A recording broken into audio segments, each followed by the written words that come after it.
Something that really bothers me and like honestly has given me a sense of a little bit of an insecurity is the fact that, yeah, like there are all these women like throwing themselves, but me, like the past 10 years, like I don't have any of that. Like I have zero, this sounds weird, but like male attention.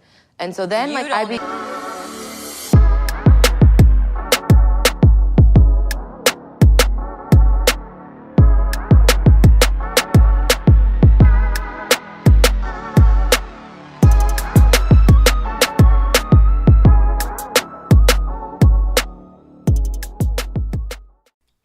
Hey everybody, welcome to another episode of the House of Ways and Means. We're going to be talking a little bit about, we're going to be talking in today's video about Ayesha Curry's, and the entire Curry family being on Red Table Talk. I'm sure you all know that Jada Pinkett Smith, Willow and her mom, they're the hosts of the show.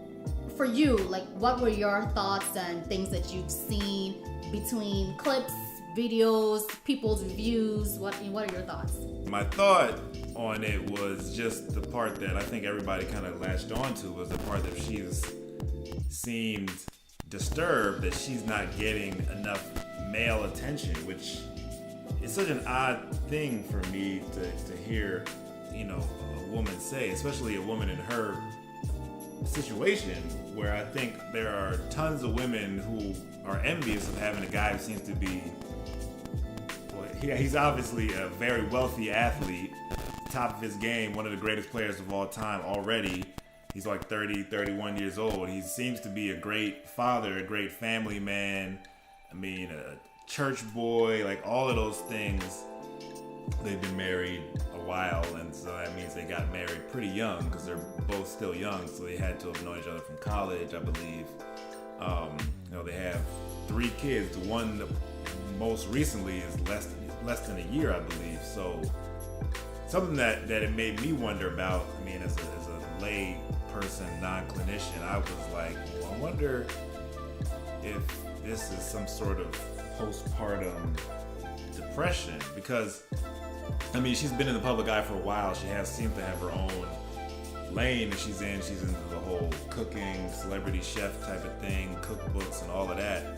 So she has a large platform, and she's not like somebody who's just, dainty and behind the scenes and quiet. Like, she's been vocal about certain things over Steph's career, but this is the first time I've ever heard her say something in that regard. So I wonder, and she also mentioned having anxiety so bad that she's on medication. I'm just like, where was this talk all this time? I'm wondering if it's somehow connected to that last baby she popped out.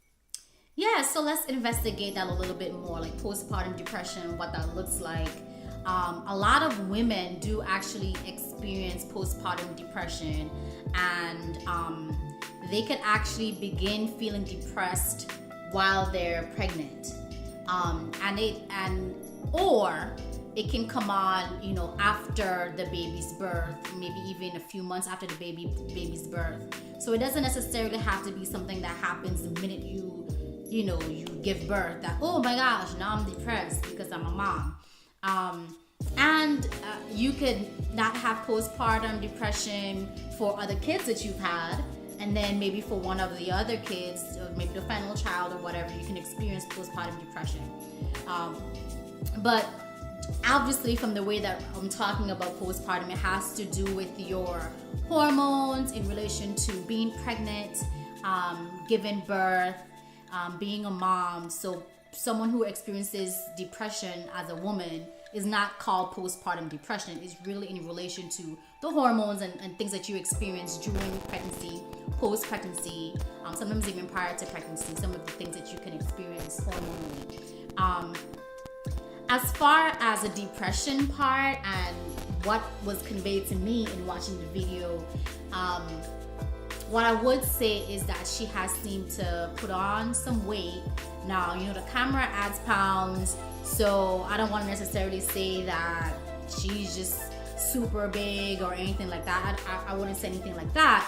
But what you find with some mental illnesses is that weight changes, whether it's an increase or a decrease, can actually be a criteria that further identifies whether this is affecting a person's mental status. Is there anything in particular that you saw in a video specifically that led you to believe that she had the postpartum depression? She has postpartum depression? Well, I think it's a combination of just the things that were said, but then just kind of like knowing people and presuming that there's more that wasn't said.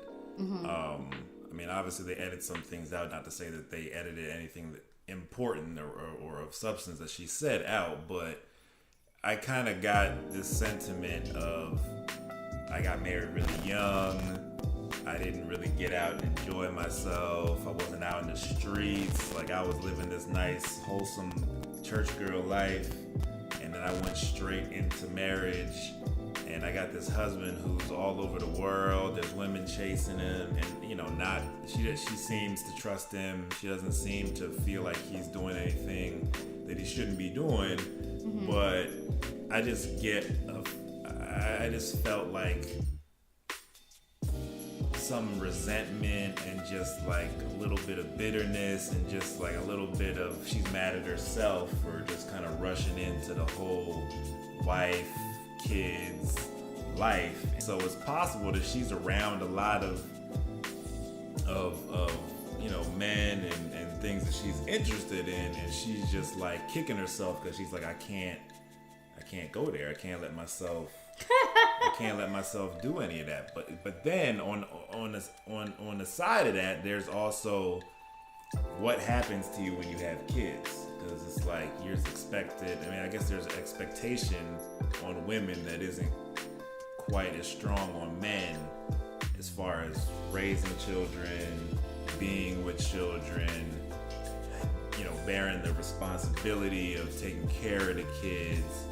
And, you know, like I said, we've known her for a while, but we haven't heard her say anything like this. Yeah, so, you know, as far as, you know, what she's saying, I just want to unpack that a little bit, because what she's describing really sounds like exactly like what you said, resentment.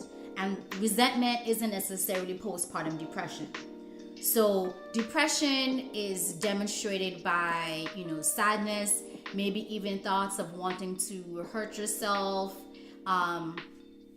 or, you know, not wanting to be a mom, and what you would do to go about not being a mom anymore. I don't necessarily want to say those words, but doing kind of whatever it takes so that you're no longer a mom. And in addition to the depression, you can experience things like isolation, where you don't want to be around people. You can be agitated or irritable, you know, where you're short with people. Things that you once enjoy, you no longer enjoy. Kind of, that's like a nutshell of some of the things that you could experience.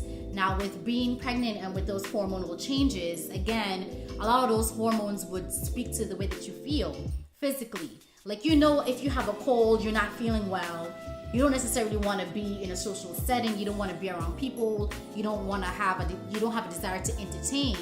And so similarly, when you're pregnant or you're experiencing any hormones, particularly like if you're going through, for a woman, I know you don't experience this, but when you are, it's that time of the month, or if you're pregnant, it's very similar as far as the hormonal changes that's occurring in your body. So imagine being pregnant for, you know, 9 months and you're having this hormonal issue that's kind of going on. You could demonstrate or present with some of those symptoms, as far as not necessarily wanting to be around people. But as you mentioned, her ability to still be able to have all these different businesses, be engaging, be a mom, do all these different things. I remember her specifically saying in the Red Tipple talk that she wanted to make sure that she wasn't just, in a sense, riding her husband's coattails, and that she wanted to have a sense of individuality herself. I don't necessarily think that speaks to her having postpartum depression, even though she's recently had a child and she might be experiencing some hormonal changes, or her desire for wanting to be an individual outside of being Steph Curry's wife. I wonder if she enjoys being a mother. I mean, like, we don't ever see her with the kids. We only really see, only time I ever see the kids or with something involving Steph. They seem to be a tight-knit family, so whenever they're at the games, it's always a bunch of people around. It's never just like her. His dad's there, his mom's there. You know, if it's a situation where his brother is perhaps not in the postseason, he'll be there supporting. They got sisters. There's always like all these people around, and the kids can be with any one of them. So who knows if she actually is, what it's like when it's just her and the kids, how much she enjoys it. I mean, obviously people are all media trained, so they're not gonna say anything too crazy. I'm trying to read between the lines more than anything. And that's the thing. Like, the reality is that more and more these days, you know, whether you're a star or not, celebrity or not, like, a lot of women these days aren't necessarily interested in being moms, you know? And now, does that necessarily mean that if you're disinterested in being a mom, that you automatically have postpartum depression? Not necessarily. It may, you know, but not necessarily. So it is a likely theory. Again, we don't know her mood. We don't know her moods. We don't know how she, if she has been isolated for whatever reason, or we don't know any of these things. So a lot of the criteria and things that I went through earlier in this video, we can't say yay or nay whether she presents with any of these things. These are things that she's gonna have to talk about. And you mentioned her being anxious. Now, anxiety and depression are two different diagnoses. Postpartum depression doesn't necessarily have to you know, kind of overlap with the symptoms of anxiety. Again, you know, we don't really know everything, and we don't have all the details. It's just a speculation that maybe she could have postpartum depression. It's what she might be dealing with, but the reality is that we don't have all the details. Again, our theory, possible postpartum depression, we don't know. We'll see what happens. Maybe she'll talk some more, maybe she won't. Let us know what you think about this video, guys. You can drop down in the comments. Tell us your thoughts or your opinions, what you thought of the Red Table Talk if you saw it and what she said. Otherwise, we will see you guys later. Bye.